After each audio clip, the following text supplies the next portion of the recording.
काही दिवसांपूर्वीच कोल्हापूरमध्ये एक हृदयद्रावक आणि तितकीच धक्कादायक घटना घडली। अवघ्या एका महिन्याच्या चिमुकलीचं बारसं होण्याच्या दिवशीच आईनं गळफास घेऊन आत्महत्या केली।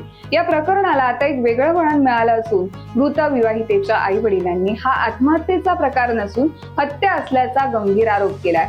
मिळालेल्या माहितीनुसार आजरा तालुक्यातील लाटगाव येथील अस्मिता सरदेसाई यांचा वर्षभरापूर्वी कोल्हापूरच्या राजारामपुरी येथील प्रतीक सिंह काटकर याच्याशी विवाह झाला होता।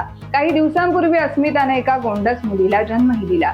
रविवारी मुलीच्या बारशाची तयारी घरात सुरू असतानाच अस्मितानं राहत्या घरी गळफास घेतल्याची घटना समोर आली।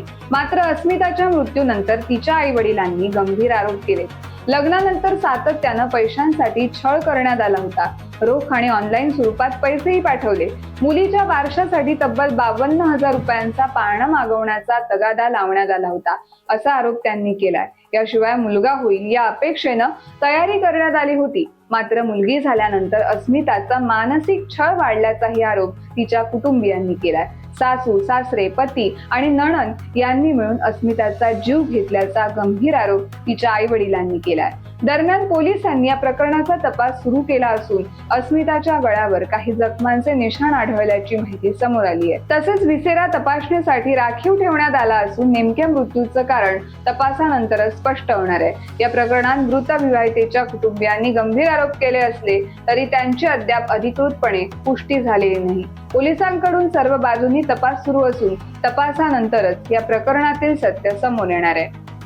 मयत महिला आहे अस्मिता काटकर। हिच्या सासरचे व्यक्ती तिला वारंवार पैशाची मागणी करत होते आणि तिला मुलगी झाली म्हणून तिचा छळ करत होते। मानसिक आणि आर्थिक छळ तिचा झालेला आहे आणि या छळामुळे तिनं तिच्या सासरच्या राहत्या घरी आत्महत्या केलेली आहे। आम्ही माहिती घेतलेली आहे, वारंवार तिच्याकडून पैशाची मागणी केली जायची वेगवेगळ्या कारणासाठी आणि काही पैसे दिले गेलेले आहेत, परंतु आणखी ती मागणी होत होती। त्याचबरोबर तिला मुलगी झालेली आहे आणि त्यांना मुलगा हवा होता, यासाठी देखील तिचा मानसिक छळ हा होत होता।